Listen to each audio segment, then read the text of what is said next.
Hey, what's up, guys? Welcome back to Drums and Drams. My name's Cameron, and in this video, I'm going to tell you about my favorite double-oaked bourbon on the market today. And I know making a video like this and making such a bold claim is an invitation for folks to jump in the comment section and say all sorts of nasty things and tell me how wrong I am.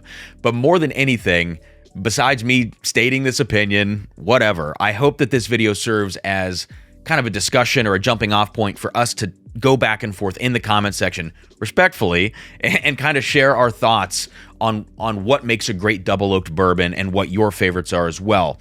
So besides having that discussion, I wanted to make this video to highlight a product that I did not expect to stumble upon, and I certainly did not expect to enjoy as much as I have been.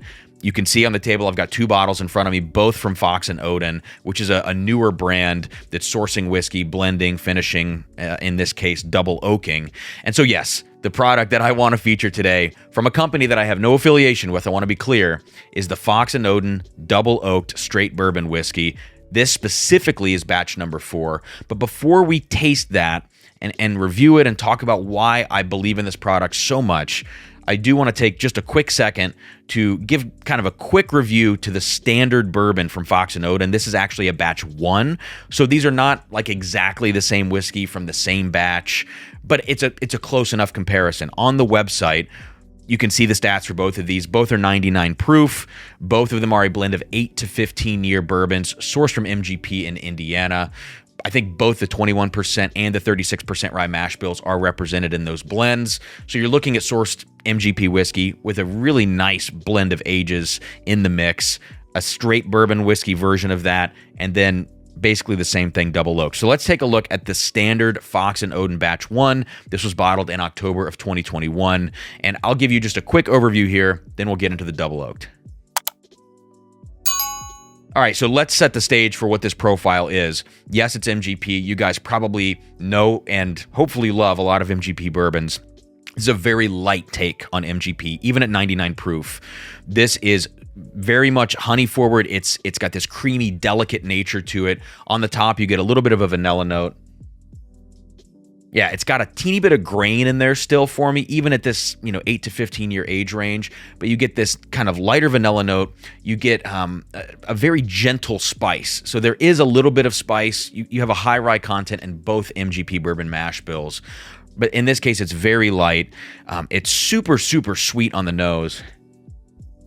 Yeah, I get like an orange cream note. It, in some ways, reminds me of a Buffalo Trace product. I mentioned kind of a honey note in here as well. Yeah, and at the base of the whiskey, you get kind of this perfumed purple or black fruit note. So like grape or blackberry. Again, everything in here is light, but it's kind of this aromatic, slightly floral version of those notes at the base of the whiskey. It does show some age with a very integrated oak profile that's certainly sweet. But again, it does have this teeny bit of a graininess. It's somewhere between honey and then like legitimate kind of grain notes. It's not offensive by any means, but it is definitely not like a whack you over the head oak bomb of an MGP bourbon. So it's overall a delicate, gentle, inviting nose on this whiskey, and it feels a little lighter than 99 proof. So on the palate now.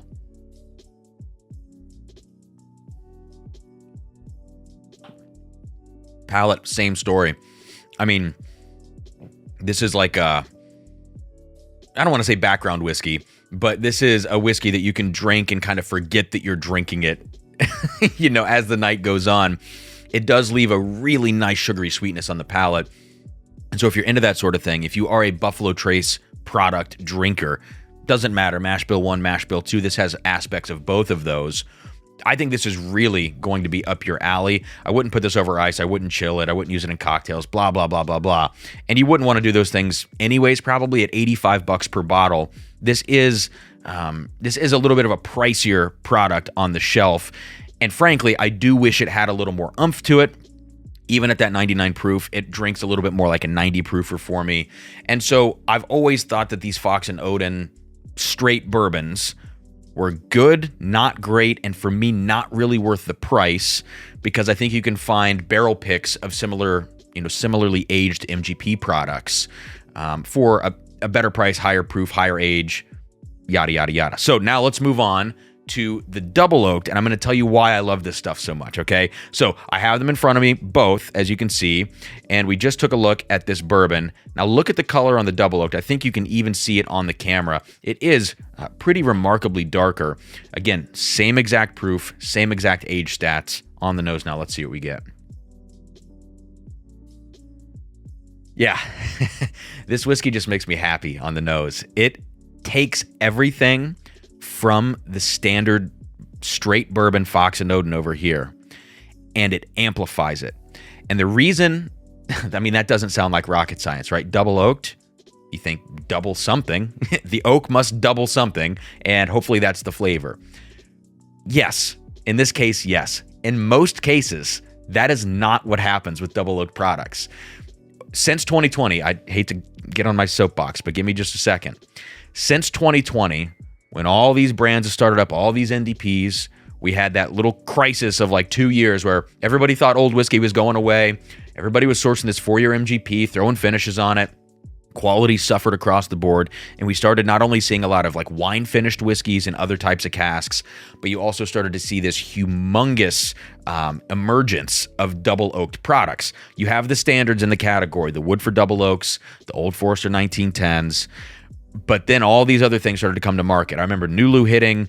I remember Peerless got theirs out, and at the beginning, it was a cool thing, but then everything started to taste the same. And this is just my opinion. I would love to know what you guys think in the comments section. But I feel like everything started to taste the same. And it's this note, this cedar note, cigar box, super, super spicy young oak, like you walked into the lumber section of a Lowe's or a Home Depot. That smell you get, that is not, to me, what I want a double oaked product to taste like, because it just masks the base whiskey. To me, finishing whiskey is most impressive when there's this coherence between the base whiskey and the finishing cask. As with Scotch, same thing with American whiskey. I think that is the most impressive thing. When you just try to, shine a turd, not that like the base whiskey for a lot of these things are necessarily bad, but when you blow it out of the water with the finish, I just think that it's a lazy approach. And so it's really easy to be heavy-handed when we're talking about new American oak with these double oaked products. And I think folks often leave those in the cask too long. So this is my long way of saying that a lot of those products that you see on the market get too spicy, too astringent. They taste actually younger than the base whiskey normally. It actually makes them feel younger and not older.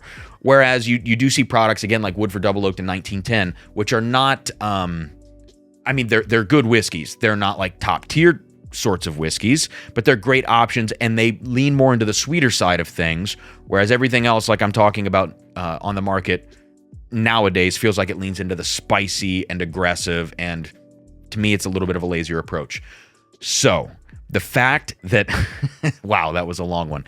The fact that this Fox Oden batch 4 double oaked, the fact that this essentially just amplified every note that's in the base bourbon without adding any of those layers of lazy flavors and profiles, that when you leave this in the barrel too long, they avoided that and they just maximized the flavor of the whiskey. And you know what it did? It actually made this whiskey smell older as opposed to younger. It smells significantly older in my mind than the standard Fox Oden. Yeah, so now we can get into this review, right? Now I'm hyped up about this. So I talked about kind of this light, delicate profile on the standard Fox Oden. This takes everything and makes it deeper, darker, richer. So instead of like honey notes here, you're getting a deep spiced caramel kind of note in the double oaked Fox Oden. Instead of this light vanilla note, you get a vanilla icing, almost vanilla cream. Not quite. Vanilla cream is like my ultimate bourbon note. You get it in Heaven Hill 17, King of Kentucky. This is not quite there, but this is a vanilla icing note in here.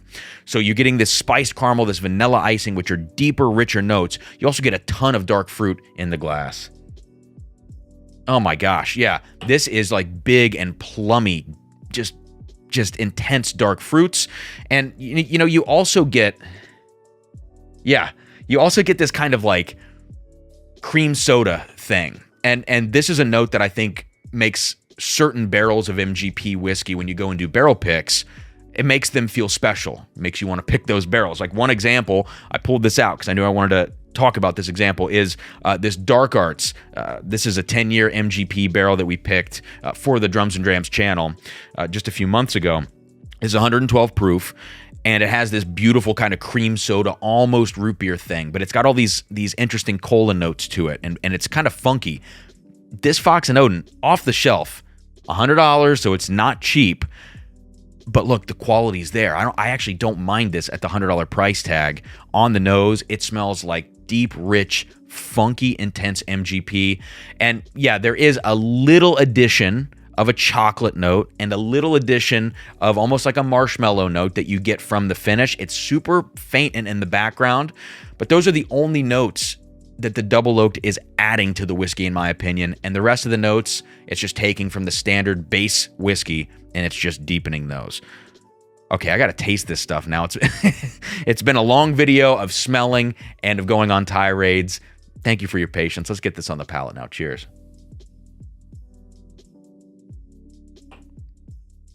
Oh my God. That is unbelievably good whiskey. 99 proof. This thing drinks 102, 105. Like, it drinks a little above 99 in my opinion. Big spice notes. Full profile. It just tastes like a beautifully aged MGP bourbon with more intensity, more richness, more length on the palate. And it's not a finish that's all spice and all oak because of the double oaking. This finish is all flavor that's hanging around with just a little bit of spice to keep it going. Amazing, amazing whiskey. I'm going to do one more sip, but I'm telling you, in my mind, this is what a double oak product should be. If more brands could find whatever formula this is with that second barrel that they're using, whether it's the toast and char levels on the barrels, whether it's the time in the barrel, the rickhouse positioning, I'm not sure. But to tame the finish in the way that Fox Oden has done here, it's kind of like a masterclass, in my opinion, for a double oak product. And I know a lot of folks out there are going to say that this is not what they expect with a double oak product. Other people are going to have the opposite expectation as I'm talking about in this video, and that's fine. But I think there's so much of that on the market that even if that is the case for your preference, you can't help but appreciate what this whiskey is because of the way that it separates itself from the pack. So let's do another sip now.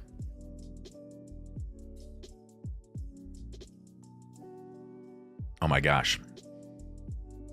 So fruity, so sweet, so rich. Second sip, I get more into this chocolate note, almost a little bit of coffee on the back end, but it still maintains its sweetness, even with a little bit of that kind of bite from that dark chocolate or coffee note. So amazing whiskey. Hats off to Fox Oden. I wish, this is my one wish for 2024, is that a label pops up on the TTB website of a cask strength double oaked Fox Oden bourbon with that same 8 to 15 year old blend. If that label pops up, or they start doing single barrel picks of this stuff, I'm going to be first in line sending emails and begging for one of those barrels, because that would be an incredible whiskey to add to the market. Look, I love the Michter's Toasted Rye. I know that's a rye. We're talking bourbon today. The 13th Colony Double Oaked is amazing. 1910 Woodford.